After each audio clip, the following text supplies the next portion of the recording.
ऐसी मशीन लगाऊंगा, इस साइड से आलू घुसेगा, उस साइड से सोना निकलेगा। मेरे शब्द नहीं है, नरेंद्र मोदी जी के शब्द हैं। जी हाँ, ये है वायरल हुए राहुल गांधी के वीडियो का सच। एक मेरे पढ़े लिखे छोटे भाई को यह नहीं पता कि आलू डालेंगे इधर से सोना निकलेगा, ये बयान मोदी जी का। सोचिए कल से आपके पास सवाल पूछने का हक ना रहे, मीडिया में सिर्फ एक ही आवाज सुनाई दे और अपोजिशंस जड़ से खत्म हो जाए, तो समाज में बचेगा क्या? सिर्फ डिक्टेटरशिप। इतिहास में भी बार बार ऐसे इंसिडेंट्स हुए हैं, बार बार ऐसी चुनौती आई है जिससे हमें सीखना चाहिए। जैसे कि पेरू के अंदर 1992 में प्रेसिडेंट फ्यूजिमोरी ने कांग्रेस खत्म कर डाला, यहाँ तक कि जुडिशरी सस्पेंड कर दी और आखिर में देश के ऊपर डिक्टेटरशिप जैसी पकड़ बना ली। वहीं पर 1930 में सोवियत यूनियन में स्टालिन ने पर्जेस चलाए, सैकड़ों हजारों लोगों को मार डाला। कसूर सिर्फ इतना था कि उन्होंने सिस्टम को क्वेश्चन किया था। और अर्जेंटीना जैसी जगहों पर जुआन पेरोन ने अपोजिशन को जेल में डालकर मीडिया सेंसर कर दिया था ताकि डेमोक्रेसी को नाम मात्र बना सके। पर हम ऐसे एग्जाम्पल्स के लिए विदेशों में क्यों घूम रहे हैं? क्योंकि हमारा देश, हमारे खुद के अपने लोग इस चीज के गवाह हैं। एक ऐसा दिन, एक ऐसा मंजर हमें भी देखने को मिला था 1975 में इमरजेंसी डिक्लेरेशन के वक्त, जिस वक्त अपोजिशंस के छोटे से लेकर बड़े से बड़े नेताओं को जेल में डाल दिया गया था, मीडिया की जुबान बंद कर दी गई थी और एक आम नागरिक की बेसिक फंडामेंटल राइट्स तक छीन लिए गए थे। और ये किसी और ने नहीं, हमारे उभरते नेता राहुल गांधी की अपनी दादी इंदिरा गांधी ने किया था। क्योंकि जिस अपोजिशन लीडर की मैं बात करने जा रहा हूँ, उनकी खुद की कांग्रेस पार्टी भी दूध से धुली हुई नहीं है। इमरजेंसी के वक्त डेमोक्रेसी को दबाना तो एक कांड था, राजीव गांधी के टाइम पर बोफोर्स स्कैम ने देश को हिला दिया था। वहीं पर 1984 में सिख राइट्स ने पूरी कम्युनिटी का ट्रस्ट खत्म कर डाला था। और यूपीए के एक दौर में कॉमनवेल्थ को 2G स्कैम्स के करप्शन के चलते इनका वास्ता आम नागरिकों से खत्म हो चुका था। इसलिए एक फैक्ट बिल्कुल क्लियर है कि कोई भी पार्टी, कोई भी रूलर के अपोजिशंस अगर खत्म हो जाते हैं तो उन्हें डिक्टेटरशिप करने से कोई भी नहीं रोक सकता। लेकिन दूसरी तरफ खुद को दूध से धुली दिखाने वाली हमारी रूलिंग पार्टी आम नागरिक के सबसे मजबूत हथियार यानी वोटिंग की हेराफेरी के आरोपों में चुप्पी साधे बैठी है। तो सोचने पर तो मैं भी मजबूर हो जाता हूँ कि आज के समय में हिंदू राष्ट्र जैसे मुद्दों को ना सोचकर सोचना चाहिए एक अच्छे कल, एक अच्छे भविष्य के लिए, जो सिर्फ तभी पॉसिबल है जब हम अपोजिशंस को जिंदा रखें, उन्हें सपोर्ट करें। Black and white voter list पे सवाल उठे हैं। पूरा ऑपोजिशन सिर्फ मिलकर ये कह रहा है कि वोटर लिस्ट पे यहाँ पे डिस्कशन हो जाए। आप बनाते नहीं हो, इसको हम एक्सेप्ट कर रहे हैं, आप डिस्कशन तो कीजिए। जो सिर्फ तभी पॉसिबल है जब हम डेमोक्रेसी को जिंदा रखते हैं, अपोजिशंस को सपोर्ट करके। मानते हैं कि उसमें परफेक्शन की झलक नहीं होगी, लेकिन वो औरों से बेहतर होगा। और आज के इस पॉलिटिकल जंगल में एक ही ऐसा शख्स है, एक ही ऐसी आवाज है जो किसी से दब नहीं रही, राहुल गांधी। शायद वो खुद परफेक्ट नहीं है, उनकी खुद की पार्टी के कुछ काले पन्ने हैं, लेकिन उन्होंने अपने स्ट्रगल के थ्रू एक चीज प्रूव कर दी है कि बिना किसी स्ट्रॉन्ग अपोजिशन के डेमोक्रेसी का मतलब होता है सिर्फ डिक्टेटरशिप। और डेमोक्रेसी तब तक हेल्दी रहती है जब तक अपोजिशन खड़ा है, क्योंकि ये स्ट्रेंथ ओवरनाइट नहीं है। इसका स्ट्रगल स्टार्ट होता है मई 16, 2014 से। लोकसभा चुनाव रिजल्ट्स ने कांग्रेस को 44 सीटों पर समेट दिया था। बीजेपी की लहर के बीच राहुल गांधी को एक फेल्ड प्रिंस के रूप में प्रोजेक्ट किया गया। मीडिया और विरोधियों ने उन्हें पप्पू का टैग दे दिया, इतना कि गूगल पर पप्पू टाइप करने पर उनकी फोटो सबसे ऊपर शो होती थी। ये उनके पॉलिटिकल करियर का सबसे बड़ा आइडेंटिटी क्राइसिस था। और 2025 में राहुल 2 महीने के सबैटिकल के बाद वापस लौटते हैं और दिल्ली के रामलीला मैदान रैली और फिर लोकसभा में किसान मुद्दे पर सरकार को घेरा। आपकी सरकार सूट बूट की सरकार है। उन्होंने पीएम को सूट बूट की सरकार चलाने वाला एक नेता कहा। इशारा था 10 लाख के उस सूट के ऊपर जो पीएम ने उस टाइम पर पहना था, जो डायलॉग काफी फेमस होता है और मोदी सरकार की प्रो कॉर्पोरेट इमेज से जोड़ दिया गया। और दिसंबर 2017 में राहुल गांधी ने सोनिया गांधी से कांग्रेस का नेतृत्व संभाला। वो कांग्रेस के प्रेसिडेंट बनते हैं बिना किसी कंपटीशन, बिना किसी वोटिंग के। पर चुनौती अभी बहुत बड़ी थी क्योंकि उनके खिलाफ नैरेटिव अभी भी वही थे, डायनेस्टी, इनएक्सपीरियंस्ड और पप्पू। न्यूज़पेपर्स ने लिखा कि डायनेस्टी की चौथी पीढ़ी ने पार्टी पोजीशन संभाली, पर जो व्यक्ति पप्पू कहकर बदनाम किया गया हो, ट्रोल किया गया हो, उसके सामने कड़ी परीक्षा है। क्रिटिक्स ने भी सवाल उठाए कि पार्टी पोजीशन मिल जाने से पार्टी मजबूत नहीं हो जाती, राहुल गांधी इस जिम्मेदारी को उठा पाएंगे या नहीं। और वो किस्सा भी आपको याद होगा जब पीएम नरेंद्र मोदी को खुद से जाकर राहुल गांधी हक करते हैं और कहते हैं कि आप सभी के लिए मैं पप्पू हूँ, लेकिन मेरे अंदर आप लोगों के लिए कोई घृणा नहीं है।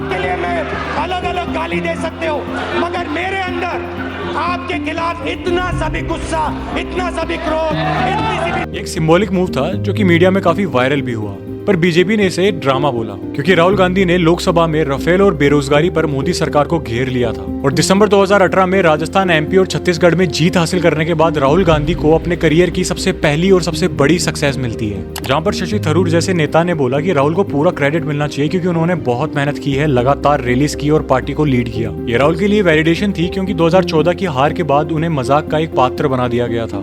अब पार्टी के अंदर और बाहर के लोगों ने मानना शुरू कर दिया था कि राहुल में दम है। लेकिन आपको क्रेडिट लेना आता है तो रिजाइन देना भी सीखना होगा। ये प्रूव करा उन्होंने मई 2019 में लोकसभा के रिजल्ट्स के बाद, जिसमें कांग्रेस सिर्फ 52 सीट ला पाई और राहुल अपनी फैमिली बैशन अमेठी से हार गए। ये उनका सबसे बड़ा पर्सनल सेटबैक था, जिस पर राहुल ने कांग्रेस प्रेसिडेंट पद से ही रिजाइन कर दिया और कहा कि अकाउंटेबिलिटी जरूरी है, इसलिए मैं इस्तीफा दे रहा हूँ। अब सोचिए, किसी को सत्ता का इतना लगाव था, इतना लालच था, तो इतनी बड़ी पद से, इतनी बड़ी पोजीशन से कोई क्यों रिजाइन करता।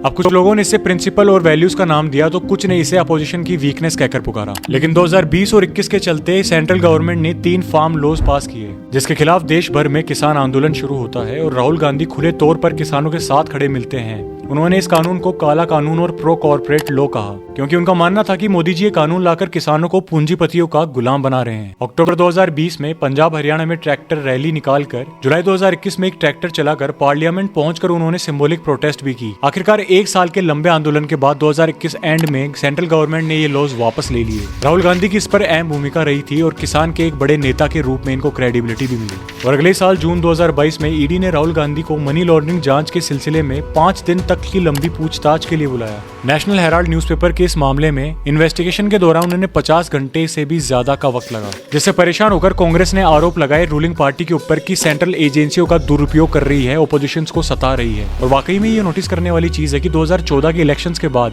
सेंट्रल एजेंसी जैसे ईडी और सीबीआई के रडार पर रहे हैं अपोजिशन के लीडर्स, चाहे वो रीजनल पार्टी से हो या फिर कांग्रेस पार्टी से हो, जिसके लिए मेरे पास काफी सारे एग्जांपल्स है। लेकिन सबसे पहला एग्जांपल मैं लेना चाहूंगा हिमांता बिस्वा का। 2014 में सीबीआई ने उनके घर पर रेड मारी थी Louis Berger water project bribery case में, जिसका कंक्लूजन निकलता है कि अगले ही साल अगस्त 2025 में वो अपनी पार्टी स्विच करते हैं कांग्रेस से बीजेपी की तरफ। और आयरनी सुनिए, इसके बाद केस में कोई एक्शन नहीं होता। दूसरा एग्जाम्पल लेते हैं सुवेदु अधिकारी का। 2014 में शारदा स्कैम में सीबीआई ने इंटरोगेट किया और 2017 में नारदा स्टिंग केस में एफआईआर तक हुई। लेकिन कुछ सालों बाद दिसंबर 2020 में टीएमसी पार्टी से बीजेपी ज्वाइन करने पर उनके सारे पाप धुल जाते हैं। सीबीआई सैंक्शन अब तक पेंडिंग है और लीगल एक्शन के नाम पर निल। तीसरा एग्जांपल लेते हैं Ajit Pawar. Maharashtra state cooperative bank के स्कैम के तहत केस चल रहा था, लेकिन 2023 में एनसीपी से अलग होकर बीजेपी एनडीए कोalition में शामिल हुए, जिसका आउटकम निकलता है कि केस ही क्लोज कर दिया जाता है, जहाँ पर केस का आउटकम वही जो औरों के साथ हो रहा था, कुछ भी नहीं, निल। लिस्ट थोड़ी लंबी है दोस्तों, संजय सेठ, नवीन जिंदल, अशोक चावन और भी बहुत सारे। और राहुल गांधी की ये ईडी इंक्वायरी इन सब से अलग नहीं था, ये भी सरकारी दबाव का एक हिस्सा था।